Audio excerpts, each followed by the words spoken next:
Hi everyone and welcome to my brand new YouTube channel, the Eye of Ketu. This is a channel that I'm going to dedicate for my studies in Vedic astrology, sidereal astrology, sharing my thoughts, and we offer a chance to go a little more in depth about astrological matters than the 3-minute reel on Instagram allows you to. So welcome. When I would like to see start this very first video by honoring Lord Ganesha, the patron deity for astrologers. Om Shri Maha Ganapataye Namah. So I'm so happy that you follow me here and watch this video. This is my very first video where I want to go a little bit more into depth about the ongoing constellation in the sky between the outer planets. This pattern is known as the Bar-Boss basket.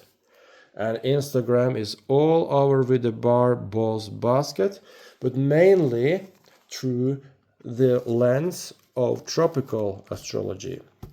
So to give myself a chance to get a little bit more into depth and explain like the difference between the Vedic sidereal astrology and the tropical Western astrology, I want to dedicate this video to the Bar-Boss basket, because Barbeau, he was a tropical astrologer.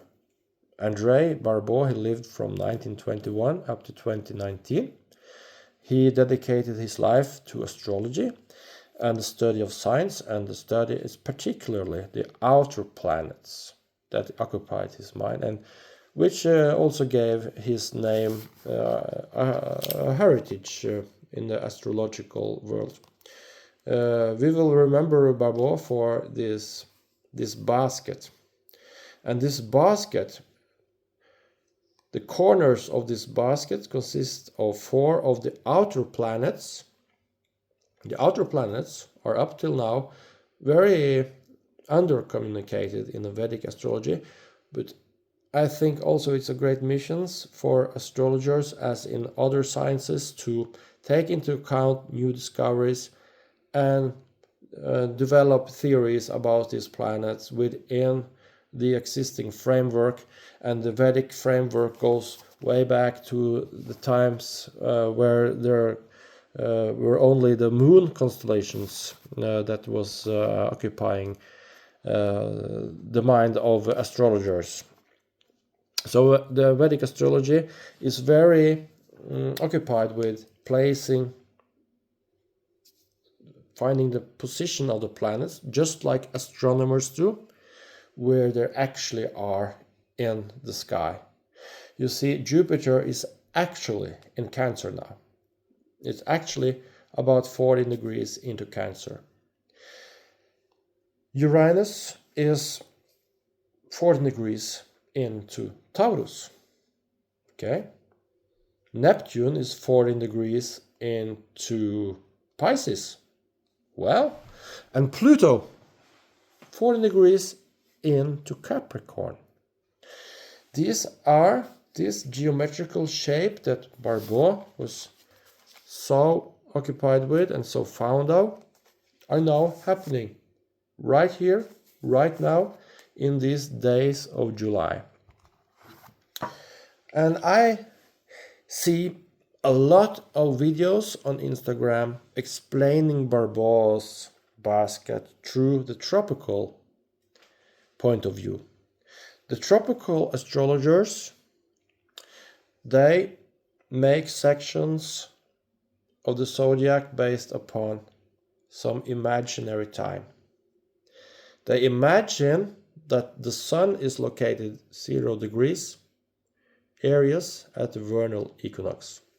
However, astronomy and sidereal astrology observe the sun in the sky. And everyone knows, or should know, that the sun is actually in early Pisces at the time of the vernal equinox. This makes a gap between Western astrology and sidereal astrology, Vedic astrology.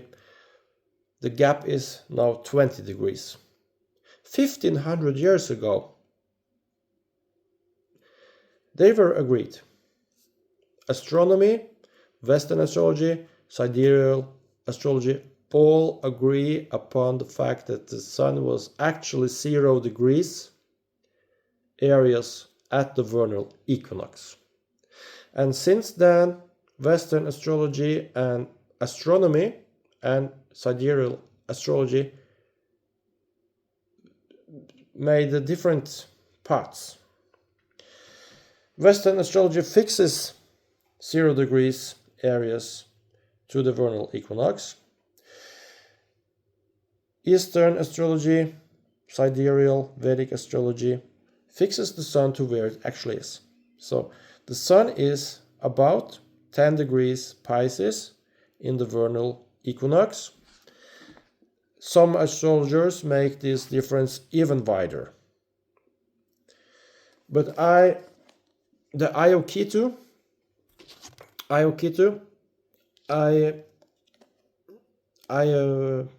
100% trust this most ancient book on Indian astronomy, placing the 0 degrees Aries near the star Zeta Pisces and making this gap 20 degrees. Okay, enough about this. So this Ayanamsha, this is the Ayanamsha, the difference. And the difference will grow, it will grow. And 11,000 years from now, the sun will be complete opposite side of the zodiac than 0 degrees Aries at the vernal equinox. This is a huge problem for astrology, because originally astronomy and astrology were two sides of the same coin. They were sister sciences, integrated. And Vedic astrology still is a sister science to astronomy. So we look at the actual position of the planets to make predictions. And I think actual geometrical positions is very important when you talk about patterns, because patterns are defined. This Barbeau basket is defined by 4 unique points made out by the outer planets. And we should know that geometry is a very physical science, as well as the planets are physical objects, and the energies from the stars do have some kind of physical level. So the problem and the thing I want to talk about is the Western astrologers will assign the positions of these planets to mainly fire signs and air, where sidereal astrology looks upon the actual location of the planet, because Jupiter is actually in Cancer, a water sign. Uranus is actually in Taurus, an earth sign. Neptune is actually in Pisces, a water sign, and Pluto is actually in Capricorn, an earth sign. And just for the symmetry of it, I have placed the moon in Libra, because the moon will come in Libra on the 22nd of July, on Wednesday. Then you will have a very nice symmetry between the moon, 90 degrees up to Pluto, 90 degrees up to Jupiter, 150 degrees up to Uranus, and 150 degrees up to Pisces, creating a very nice pattern for this basket. And if you turn the basket upside down, this will actually be like a handle carrying this basket from the sign of Libra. However,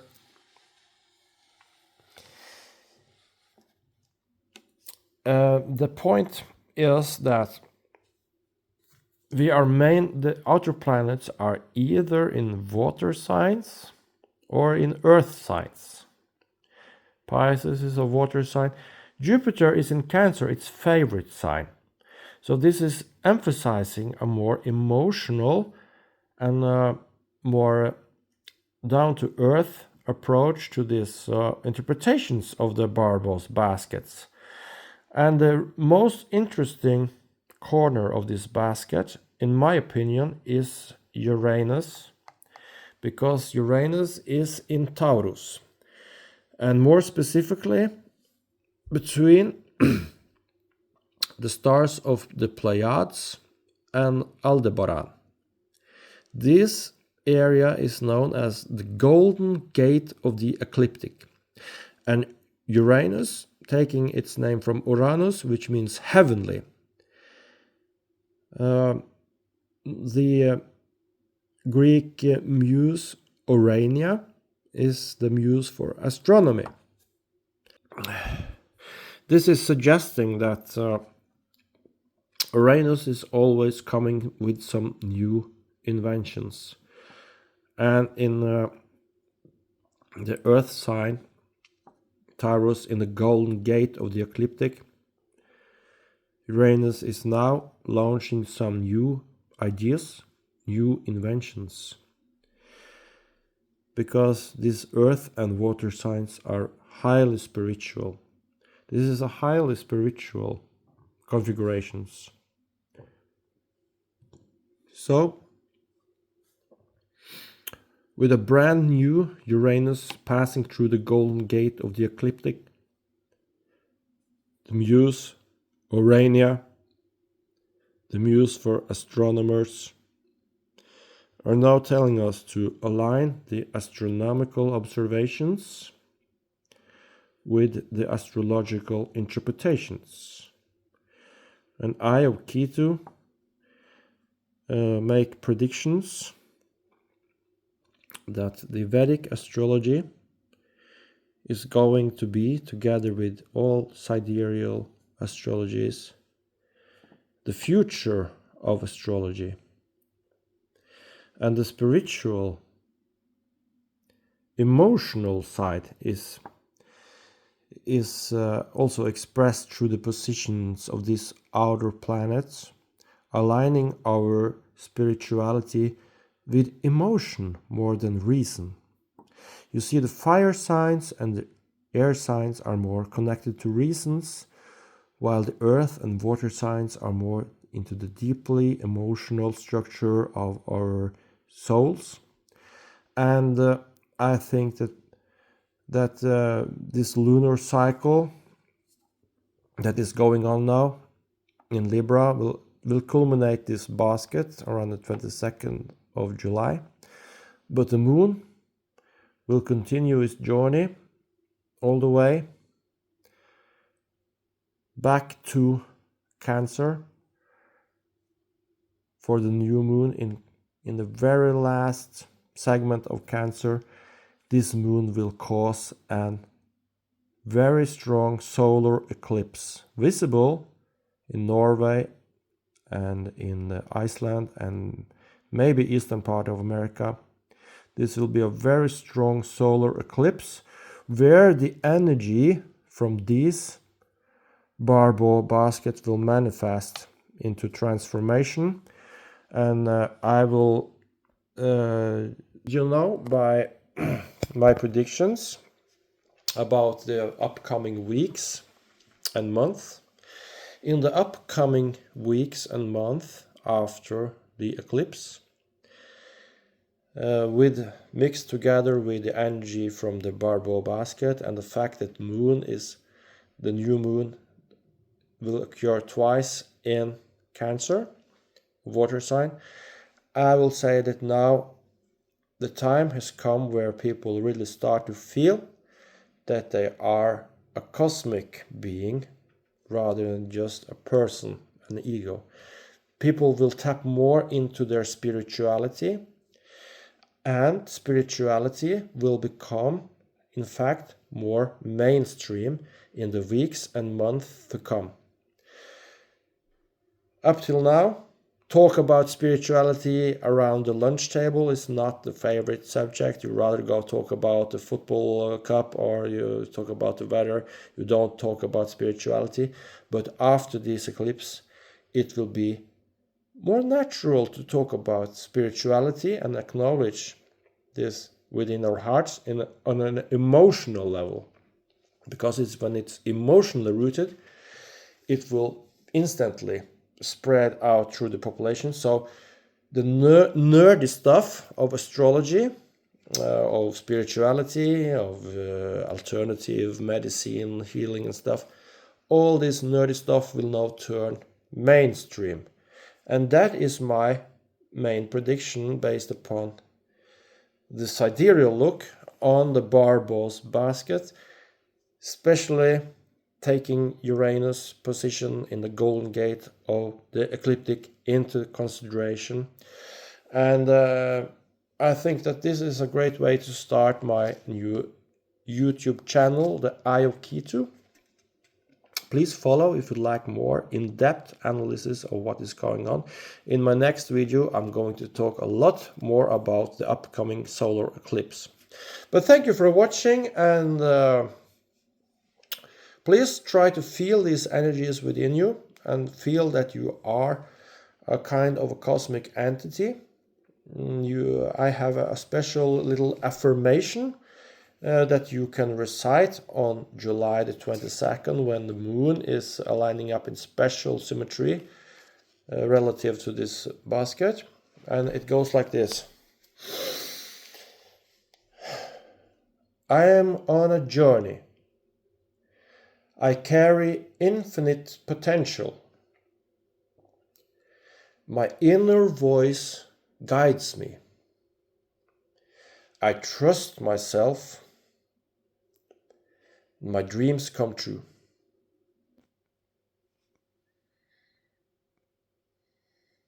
Thank you.